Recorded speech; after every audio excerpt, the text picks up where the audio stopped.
Welcome back. English pronunciation in use. Intermediate. Chào mừng các bạn đã quay trở lại với Unit 3. Chúng ta sẽ cùng tìm hiểu hai cái consonant sounds B và P, hay là B and P trong cái bảng chữ cái alphabet đấy, đúng chưa? Trước tiên thì chúng ta hãy nghe người ta đọc, sau đấy thì chúng ta sẽ tiếp tục cái lộ trình học của chúng ta. B, B, B, P, P. Đấy, B, B, B, P, P, P. Đấy. Hay là cái đọc là B, B và P, P. A9B. Trước khi mà qua cái phần A9B thì các bạn cùng xem một chút nhé. Thứ nhất là về khẩu hình này. The mouth is in the same position for both sounds. However, in a sound B, there is voice from the throat. In P, there is no voice from the throat. Instead, there is a small explosion of air when the lips open. Đấy. Thì diễn đạt như thế thôi thì các bạn nhìn qua một chút về khẩu hình. Nếu mà bạn nào catch, bạn nào mà nhìn cảm thấy liên tưởng được thì hãy sử dụng cái hình này để chúng ta bắt chước. Còn không thì các bạn cứ luyện theo cái âm thanh mà người ta phát ra thì mình thấy cũng không khó lắm. Bây giờ tôi nghe tiếp này. B, B, B, B, B. B. A9C. A9C. Listen to the targets of B in the words below on each side. Đấy, chúng ta có các cái từ như thế này, xem người ta đọc. Vest, Vest, vest, best, vest, best, vest. vest. Cups, Cups, cubs, cups, cups. cups. Covered, cupboard, covered. Covered, cupboard, covered. Đấy. Covered, cupboard, covered. Covered là cái bìa bao xung quanh. Cupboard là cái tủ chén. Chúng ta nghe lại mấy cái từ này một chút. Cups. Covered, cupboard, covered. Covered, cupboard, covered.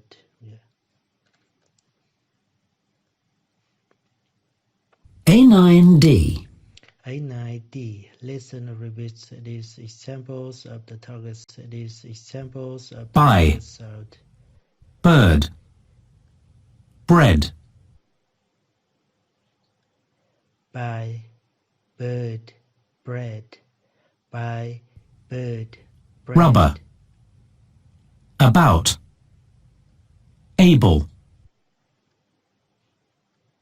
Rubber, about, able. Rubber, about, Job. able. Web. Globe. Job, web, global. Job, web, global. Bernie brought a big breakfast back to bed. Bernie brought a big breakfast back to bed. Bernie brought a big breakfast back to bed. Bernie thì đã mang một cái bữa sáng lớn này, như sướng như ông Hoàng đúng đấy.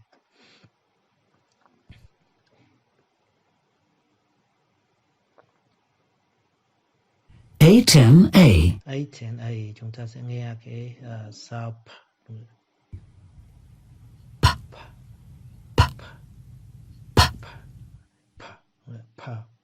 Đấy. A10B. Full, pull, full. Full, pull, full. Full, pull, full. Cubs, cups, cubs. Cups, cups, cups, cups, cups, cups. Bird, cuppers, cuppers, cuppers. Đấy. Chúng đọc rõ như thế xong rồi. Cups, cuppers, cups. Hơi khó phân biệt nếu mà chúng ta đọc kiểu đấy nữa. chắc phải dùng vào ngữ cảnh. Coffee, copy, coffee. Coffee, copy, coffee. Cái này thì tương đối rõ này. Coffee, copy, coffee. A10C. Park. Please. Price. Park, please, price. Park, please, price. Open. Apple. Spring. Open, apple, spring. Open, apple, spring. Tape. Help. Jump. Tape, help, jump. Tape, help, jump. Tape, help, jump. Pat put purple paint in the pool. Pat put purple paint in the pool. In the pool. Pat put purple paint in the pool. Pat put purple paint in the pool. Nghĩa là Pat đã để cái sơn màu tím lên ở trên cái hồ, đổ vào cái hồ nước. Các bạn thấy có người đang bơi này. Một cô bé này nghịch nên là đổ sơn màu tím lên. Cuối cùng tổng kết lại thì spelling người ta chú ý cái gì? Với âm bờ này, job, rubber, rubber. Bờ is sometimes silent. Ví dụ come cái lược này đúng không? Thì thỉnh thoảng nó bị câm này.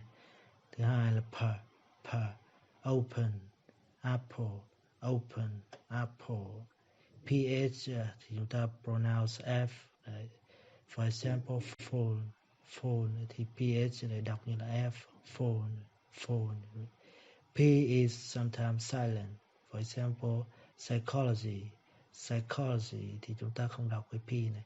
Mình đã có một số cái video về những cái từ âm câm này, silent, letter words này. Thì các bạn có thể tìm hoặc là tự tìm hiểu thêm. Bây giờ chúng ta qua phần exercises. First, read this conversation to the end, and then write the letter B or P in each gap. Listen and check your answers. Thì tốt nhất là chúng ta đọc và chúng ta check thì cũng được. Xong tí nghe lại. Where are the peers? Đấy, thì các bạn thấy là gì? Cái từ đầu tiên là người ta nói từ peers. Thì các bạn đã biết cái từ peer này rồi ở đây. Mình tra cho các bạn đây. Peer. Là quả lê, là cây lia. Sorry các bạn, cây lê hoặc là quả lê. Peer. Your. Đấy, cái gì đây? Đúng chưa? Thì did you say cái gì? Như vậy từ peer đúng chưa? Cái này thì không biết là cái này chắc phải nghe các bạn. Rồi chúng ta nghe đây.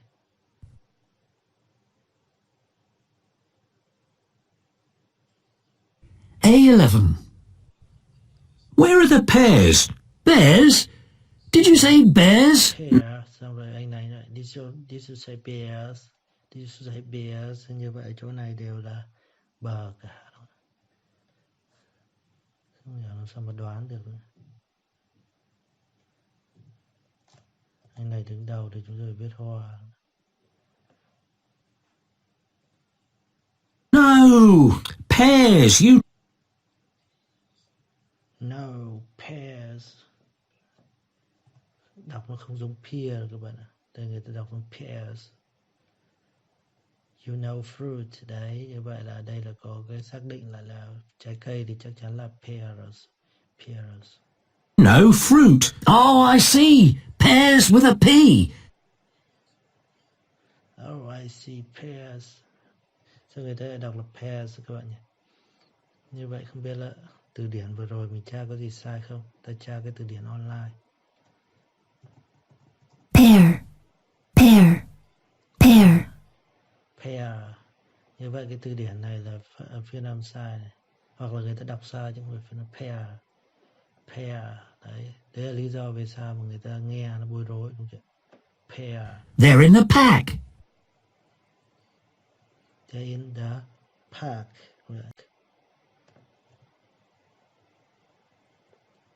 Lại chúng ở trong cái túi đó. They're in the park. What? In the back of the truck? What? In the back of the truck.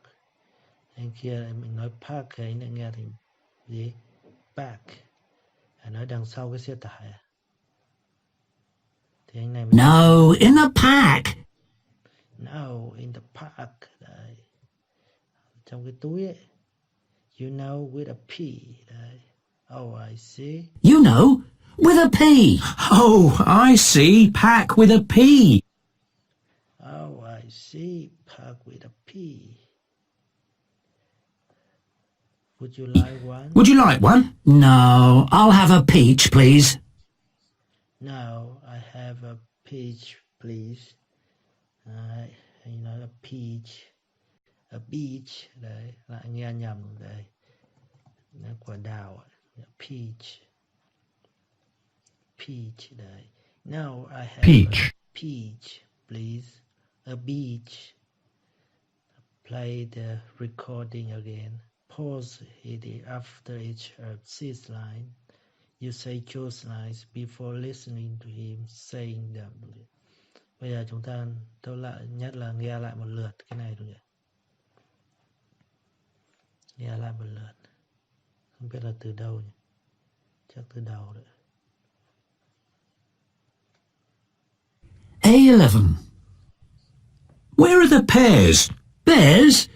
Did you say bears? No. Pears, you know, fruit. Oh, I see. Pears with a P. They're in the pack. What? In the back of the truck? No, in the pack. You know, with a P. Oh, I see. Pack with a P. Would you like one? No, I'll have a peach, please. A beach? I have a peach. Anh này nói rất rõ ràng, anh này cố tình nghe sai. A beach. Beach. Còn đây là peach. 3.2. The word ape contains the two sounds A and P. If you reverse the sounds, you get the word pay. Nghe đọc giống pay. Reverse the sounds in these words and write them up and write the new word. Đấy, chúng ta có từ reverse. Đây, reverse. Đấy, đảo ngược, Reverse. đảo ngược. Reverse. Reverse the sounds, đảo ngược âm thanh trong những cái từ đó và viết lại từ mới, đúng chưa? Ví dụ chúng ta có top. Như vậy chúng ta có từ peach thì chúng ta sẽ viết lại làm sao? Đảo ngược lại thôi. Thì ch cheap, peach thành cheap. Đây là gì?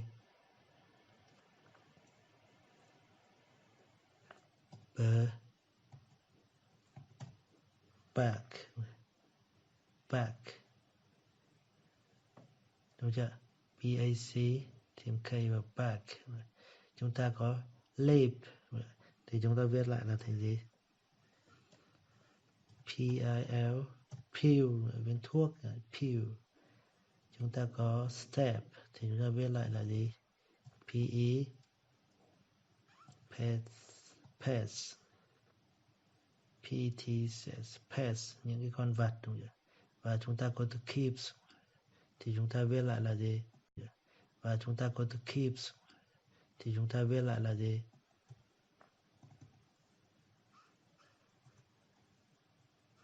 Speak.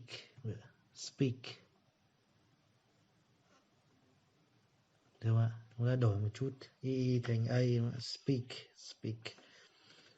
3.3. Listen in words in each group. The P or B is not pronounced. Circle the word. Cái từ nào người ta không có phát âm ra, âm câm lại. Cái phần này cũng rất là hay nên chúng ta cố gắng chú ý một chút. A12. Example. Double. Doubt. Dublin. Như vậy là có double. Doubt. Dublin. Như vậy doubt chính là cái từ cần khoanh tròn bởi vì anh ấy cộng với chữ bờ. 1. Lamb. Label. Lab. Lamb. Label. Lamp. Như vậy là từ cầm chính là từ làm. Yeah. Làm. Cái đèn đấy. Không cái đèn không nhỉ? Sorry các bạn, con cừu non. Cái đèn là lamp. Lamp. Lamp. Lamp. Cái này lại có phát âm p. Lamp. Con cừu, xin lỗi các bạn. Label là nhãn, lab ở đây là viết tắt của laboratory. 2. Crab, robbed, climb. Crab, rope, climb. Như vậy âm cầm của chúng ta chính là climb, leo trèo đó. Đấy, leo trèo. Climb. Động vật và danh từ là sự leo trèo. 3. Cup, cupboard, copy.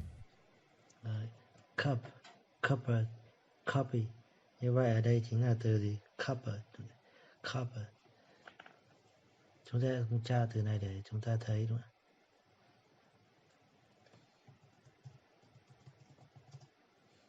Cupboard. Cupboard. Đấy, như vậy chữ p ở đây không có. Cupboard. Cupboard. Cupboard. 4. Sorry các bạn, mình chưa gạch từ này. Cupboard. Photo, potato, paper. Photo, potato, paper. Như vậy ở đây chính là cái từ gì? Chính là từ photo, potato, paper. Tại sao photo? Đây các bạn tra này. Photo. Đấy. Photo, chứ không phải Photo. Photo. Yeah, đấy thì chúng ta mới có cái từ bị câm là như vậy. Mình biến sang cái âm thanh khác. 5. Recipe, repeat, receipt. Recipe, repeat, receipt. Đấy, như vậy không có p ở đây. Recipe là có p. Nhưng mà repeat có, nhưng đây là receipt. Đấy thì lại không có chữ p này đây. Đấy. Receipt, đây các bạn thấy không có p này. Receipt là cái công thức nấu ăn này, đơn thuốc, công thức. Đấy, còn recipe là gì? Recipe. Cũng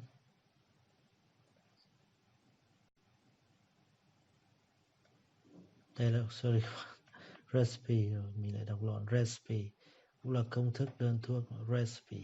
Receipt cái này liên quan đến hóa đơn này. Còn đây là 6. receipt. Possibly, psychology, special. Possibly, psychology và special. Như vậy thì từ này thì mình đã biết từ lúc nãy là bị câm rồi, trong cái bài học lý thuyết đã giới thiệu rồi, rất là rõ ràng. Possibly, psychology và special đều có p cả. Mỗi anh này câm. 7. Cuối cùng Cambridge, combine, combing. đấy, Cambridge, combine, coming, đúng chưa? Đây giống với cái từ cái lược là come, đúng rồi, thì đây coming vẫn câm cái từ này, được chưa? Cambridge, combine. Như vậy rất dễ nhầm một cái từ động từ come ấy, đúng chưa? Thì viết thêm mình và cũng sẽ đọc là coming, đúng chưa? Rồi, 3.4. Listen and take the sentence you hear A and B or B. If you find any of these difficult, go to section D4 space for further practice. Chúng ta cần nghe xem đó là A hay là B nhé.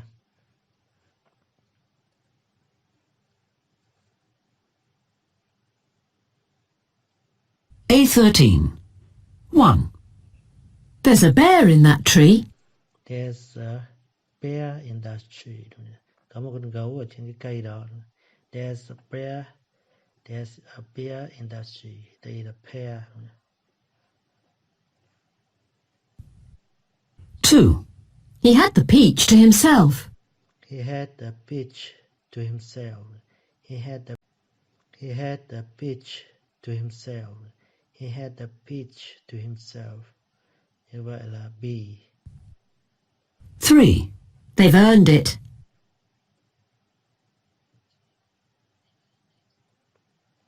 3. They've earned it. They've earned it. Còn nếu mà đây đọc thành they've earned it thì nó rõ là they've earned it. 4. Say boil.